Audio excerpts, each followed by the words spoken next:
I'm Ava Bennet, 34 years old, and for the last 10 years, I've lived two lives. One where I am the invisible daughter of a high-achieving family, constantly brushed aside at reunions and dinners. The other, a nationally recognized documentary filmmaker whose films have sparked legislation, protests, and even a few death threats. But no one in my family knew. Not really. Until last weekend. At my sister's engagement party, her fiance turned to me mid-sentence, eyes narrowing with surprise.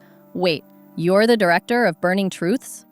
The air in the room stilled, champagne flutes paused mid-air, and just like that, my secret life detonated in the middle of a catered garden party in suburban Connecticut. Let me tell you how I got there. But before I tell you how my sister's fiancé dropped the bombshell of a lifetime on my family, be sure to subscribe and comment what time it is where you're watching from.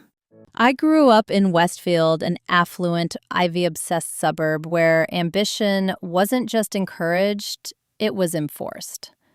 My father, Robert Bennett, was a judge. My mother, Caroline, a linguistics professor at Yale. Our home was more courtroom than sanctuary. Every conversation was structured like a debate. Every achievement was weighed, scored, and compared. My older sister, Lauren, thrived under this system. Debate champion, national merit scholar, law school on a full ride. My parents didn't just love her, they curated her. When she got her first internship at a top firm, my father toasted her like a war hero. Then there was me.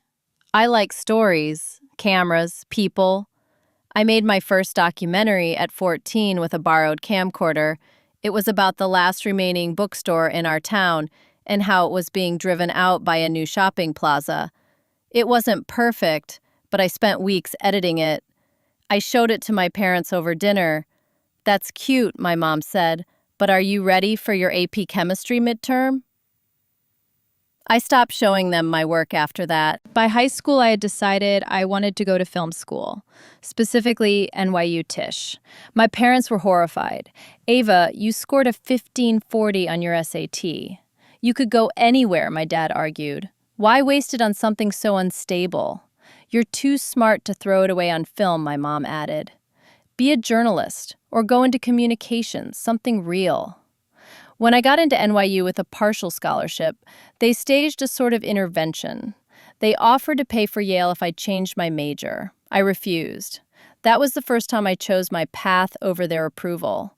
They were convinced it was a phase. And to be honest, sometimes I wondered if they were right.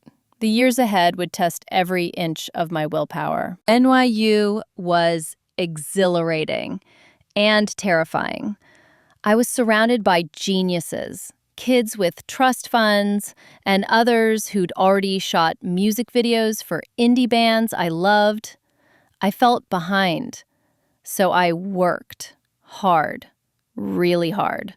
I took every available internship, spent my nights editing reels for classmates, professors, even wedding videos. I barely slept. I lived off rice, eggs, and expired deli meat. I rode the subway with broken camera gear and edited footage on secondhand laptops in basement lounges. By sophomore year, I had started my own micro studio, AVB Films. It was just me and a classmate turned roommate, Nadia. We took freelance gigs, mostly nonprofit promos and low-budget docs. We paid rent, barely. But we kept shooting. We filmed weekend protests. We made documentaries on public libraries being shut down. I remember working through the flu because we couldn't miss a grant deadline. Our apartment was tiny. We shared one room, one bathroom, and took turns using the only decent chair for editing. I kept a list of shot ideas taped above my mattress. We didn't have air conditioning, summer shoots were unbearable, and winter nights were spent editing under 3 layers of blankets. One of our first big wins was a mini-doc called The Quiet Class about underfunded public schools in Brooklyn. It went viral. Teachers, parents, and even local politicians shared it. I showed it to my family over Christmas. My mom watched for 40 seconds, then asked, "So, what's your next step? Grad school, maybe?" They never asked about the doc again. But I kept going. I worked on 3 more features, each more ambitious than the last. None of them used my real name. I wasn't hiding, I just didn't want to give my family ammunition to dismiss my work. Then I started Burning Truths. It began as a side project. I read about a small Appalachian town suffering from toxic water linked to a coal company. Residents were sick, dying. No one was listening. So I went, alone. I lived in a borrowed RV, slept on couches, filmed everything. For over a year and a half, I followed families, activists, whistleblowers. I attended court hearings, interviewed environmental lawyers, even got threatened outside a town hall. I nearly quit twice. The footage was dark, the editing painful, the funding nearly non-existent. I maxed out 2 credit cards. Nadia moved back home. I pushed on. I learned how to build a sound booth from insulation and cardboard. I edited 12 hours a day. I cold emailed editors and documentarians asking for feedback. I got one response. It's powerful. Keep going. I submitted it to Sundance under AVB Films. It got in. It won. And then everything changed.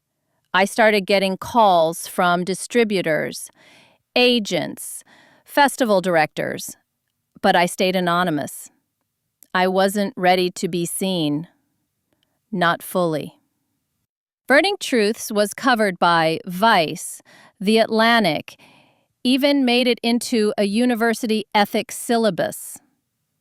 Still, my family had no idea. I didn't bring it up. Why would I? They thought I was freelancing, maybe struggling.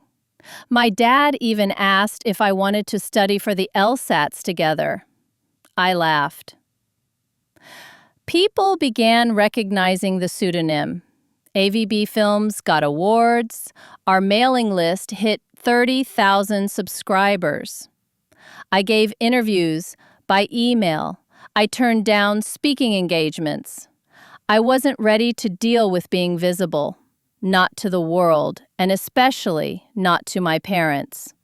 Then came the engagement party. Lauren and Ethan had rented out a historic estate with manicured hedges and a string quartet. The email invite read, "Dress code, elegant cocktail." I wore a black jumpsuit, heels, and subtle makeup. I brought a bottle of wine and a smile. I was prepared for another evening of polite dismissal. So, Ava, what are you up to now? Still filming weddings? My uncle asked. Something like that, I said. Any job prospects? My aunt chimed in. I'm in post-production. My mother pulled me aside. Don't mention politics tonight. Some of Ethan's family is very conservative.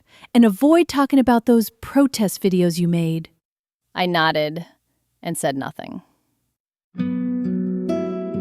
During dessert, I overheard Ethan chatting with a partner from his firm. "We actually used this documentary in a compliance seminar," he said. "Burning Truths, intense stuff, amazing storytelling. No one knows who the director is." I took a sip of champagne, and then another. "That was me," I said softly. He laughed. "No way." "Seriously," I said. "I directed it. AVB Films is mine." He stared, blinked. "Wait, you're the director?" Suddenly, silence. My sister turned. My mom froze mid-bite. My dad's wine glass hung in the air. "You're the director of Burning Truths?" Ethan repeated, now loud enough for the entire table to hear. I nodded. It was like someone dropped a bomb in the middle of the party. The questions poured in. My father, red-faced, asked why I never said anything. My mother said, "You should have told us sooner. We would have been proud." My sister Lauren kept shaking her head, trying to process the revelation. Her fiancé Ethan gushed. That week I was invited to speak at a Harvard symposium. A faculty member who had used Burning Truths in class reached out personally. I debated turning it down. Public speaking had always made me nervous, and I wasn't used to being the center of attention. But this time, I said yes. I wore all black. I walked onto the stage, palms sweaty, and told a room full of academics, students, and journalists the story of the people in that Appalachian town.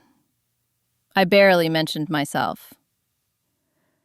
Afterward, a student came up and said, "That film made me want to become a lawyer. Thank you." I walked out of that auditorium taller. Since then, things have changed. Slowly. My parents still stumble. My dad offered to review a new grant proposal, assuming I needed help writing. My mom asked if I was eating enough now that I was doing well. They still call it my little film company, but there's a new softness to the way they say it. Lauren actually watched all of Burning Truths and sent me a voice memo crying. "You're the bravest person I know," she said. We talked for 2 hours that night. For the first time in years, she asked about my life. Really asked. She told me how overwhelming it was being the golden child, the pressure to be perfect. How sometimes she envied me for choosing something real, raw, mine. Ethan and I have become friends. He wants to invest in my next project. We laugh about the reveal. He tells everyone, proudly, that he's marrying into genius. And me? I'm directing a new documentary about whistleblowers in the tech sector. Teaching part-time at NYU. Mentoring young women who want to tell stories that matter. My loft is small but sun-filled. I host film nights, and sometimes I sit in silence and let myself feel proud. For a while, I was scared that sharing my success would cheapen it, that the same people who ignored it would now try to take credit. But something shifted. I started sharing not for their approval, but for me. For the version of myself who needed to know she wasn't invisible. Last Thanksgiving, my dad raised a toast.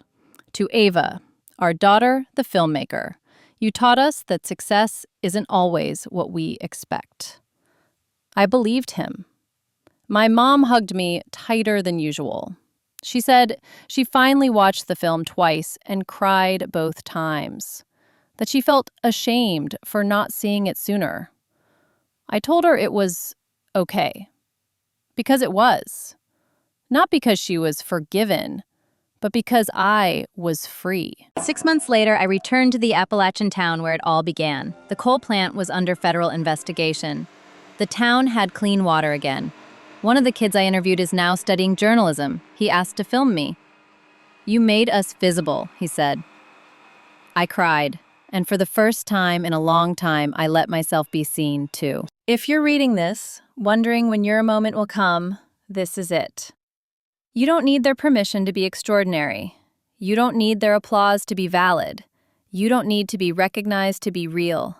Keep building, keep showing up. Because one day, someone will look at you and say, "Wait, you're the director?" And that silence, that pause, it will speak louder than every moment they ever doubted you.